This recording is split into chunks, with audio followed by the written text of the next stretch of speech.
about banning fracking? How about when allowing have they done immigrants that? to cross over? Not securing the border. These are positions, Karen. She's not disavowed. David, you're being intellectually dishonest right now. In this video, a CNN panel erupts after a GOP strategist drops a devastating question for the Kamala Harris campaign. This is the Devori Darkins Show.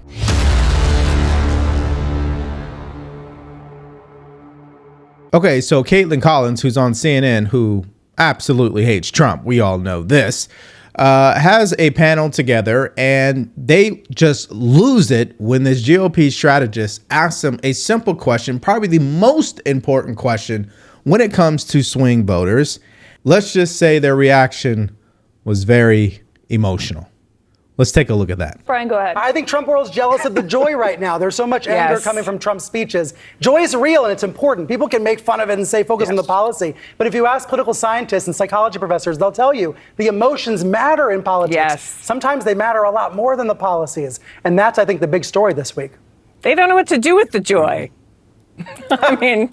They're not going to have any joy, and if she gets elected, they'll have no money in their pocketbooks. Crime will be rampant. Americans don't there's not one policy she's articulated. Tell me a policy position that she's taken. How about Karen, lowering prescription drug costs? How about the cost of insulin? How about lowering the cost of additional prescription drugs? How about the fact that the inflation, the consumer price index, we had some more good news today. Things seem to be moving in a better direction. How about that? How about still terrible. Black maternal health? Terrible. How about lowering health care costs across the board? How about cutting child poverty in half? How about cutting child poverty in half? Are you opposed to that, David? How about banning fracking? How about when have they done that? To cross over, not securing the border. These are positions, Karen. She's not disavowed. David, you're being intellectually dishonest right now. Come on. No, I'm not. Karen, yes, you're being intellectually dishonest. No, I'm not. Karen, I'm talking about her actual record. Yeah, and he's talking about her actual record, right? The record of the 3.5 years where she served as vice president up to this point, the record that includes the highest inflation rate since 1940, the record where we saw the most border crossings in history, that record. The record where people who are just everyday Americans who have a 9-to-5 could barely get by and they're living paycheck to paycheck. That record, and now she wants those same voters to believe that she's going to solve those problems when she created the problem. If Harris wins this election, the result will be a Kamala economic crash. In a speech in battleground North Carolina, the former president focused on his proposals to eliminate federal taxes on Social Security and on tips, a plan he says Harris is copying.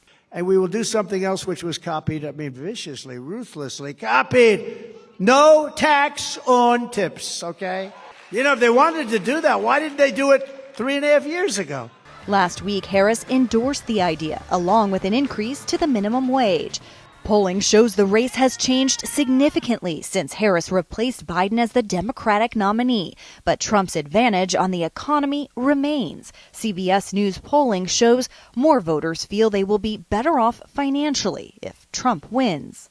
On day one, I will take on price gouging and bring down costs.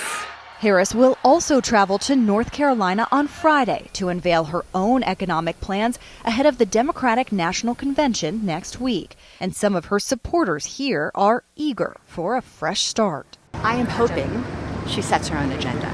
I think we need a new, clean, crisp agenda. It's got to be more than just being against somebody else. So let's cover 2 points just really quick. Kamala Harris is in a damned if you do, damned if you don't position. The Biden-Harris administration gets a fail when it comes to the economy, immigration, and healthcare costs. There's no way to debate that. They get a fail every single time. We can also throw in our foreign policy as well. That is a fail as well. So she can't run a campaign and say, yeah, look at everything I did as vice president. Because she can't lean on that because that gets an F. But she also can't go out there and say, well, I'm going to do everything differently. Well, wait a minute. Why didn't you do it differently when you were the vice president? So she's in a position where if we're just having a policy debate and people are going to vote on policies, she gets demolished every single time. This is why they're going to be very careful with how they put her out there, because she cannot lead with that. Okay, she has to let other people do the talking.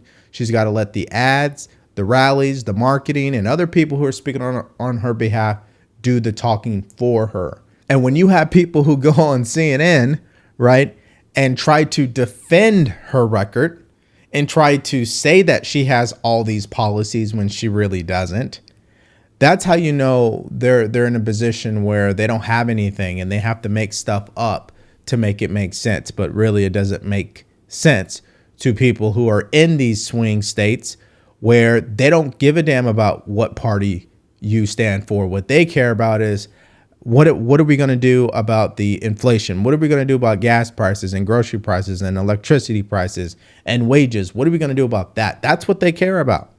And when they keep seeing people gaslight how they feel, it's not going to work out for her in the end. Karen, I'm asking you, has she stood out and disavowed her policies? Kamala Harris has not stood on a platform, a podium, and said, I disavow these. She sent a nameless, faceless press person out to issue some statements. David, hold on, everybody. David, Yeah. can I ask you, though, because you do make a good point on her taking questions, doing a sit-down interview, doing press conferences. All of those things are important to hear about where she is on those. She's reversed her position on the gun buybacks, on fracking, on Medicare for all. She herself has not articulated it. But David, can I ask you, would it change your mind if she came out and she explained those? Would you then not criticize her on what she held in 2019? Absolutely. Okay. I'd like to hear her come to Pennsylvania and hold a press conference and tell people that their option for when she bans fracking is not just to transition and find another job. She'll be in But then tell why- people Sunday. To tell people, this wait, has been it's an- my turn. So, It's but my then turn, why? Karen. He makes an amazing point. Like, why doesn't she just come out publicly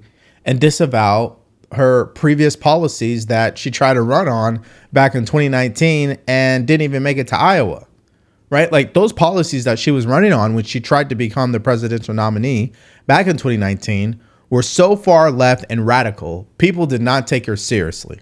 I mean, that's how crazy it was. And so obviously she has people in charge of her campaign where they know they cannot lead with that again, right? And so they are using their little minions to put out these press releases here or there, just kind of deflecting and saying that she doesn't support those anymore. But we have not heard that from the horse's mouth. And that is intellectually dishonest because there are people who want answers and they're not getting them from the rally and they're not hearing it from her and they're definitely not hearing it from her vice president.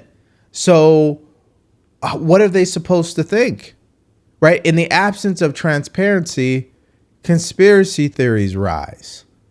And if she's not transparent on what she stands for, then she's leaving people to think whatever they want to think. The Harris price hikes have cost the typical household $28,000. Congratulations. Hope everyone's happy. Credit card debt has exploded, and it's exploded to the highest it's ever been, and the cost of a typical monthly mortgage has tripled, and probably more than that if you think about it. We were at about 2.4%, and now you're up to 10% and even 11%, but you're really not there because you can't get the money even if you want to pay it. In July alone, 350,000 people were added to the unemployment rolls. Kamala Harris wants to talk about her fantasies, and they are everything she says.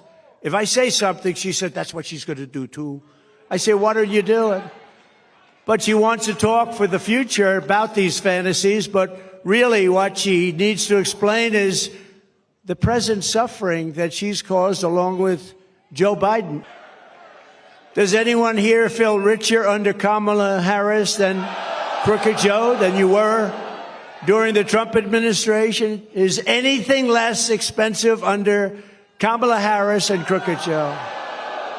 Her campaign knows that they're going to lose on the policies every single time. So what they're trying to do is frame whenever Republicans are talking about the policies that it's doom and gloom and that it's angry and negative. That's what they're trying to frame it as. And it's really not that. What it is a reality conversation that if you vote for someone like Kamala Harris, this is going to continue to happen to you. And they don't want him to remind people of that because that means it's the truth. And if Democrats really allow the truth to get out there, they would lose this election in a landslide, which is why we have the YouTube channel. And if you haven't liked or shared or subscribed to the channel, make sure you do so. But I digress. That is my mindset. What about you? What do you think about this claim that she has all these policies and she stands for this and that and, you know, all this flip-flopping that they don't want to acknowledge, and then they want to tell the Trump campaign that when he's talking about policies, it's all doom and gloom? I want to hear what your guys' thoughts are and more in the comment section below. Thank you for watching the video today. Like, share, and subscribe to the channel. Stay grateful, stay focused, and stay true. Peace.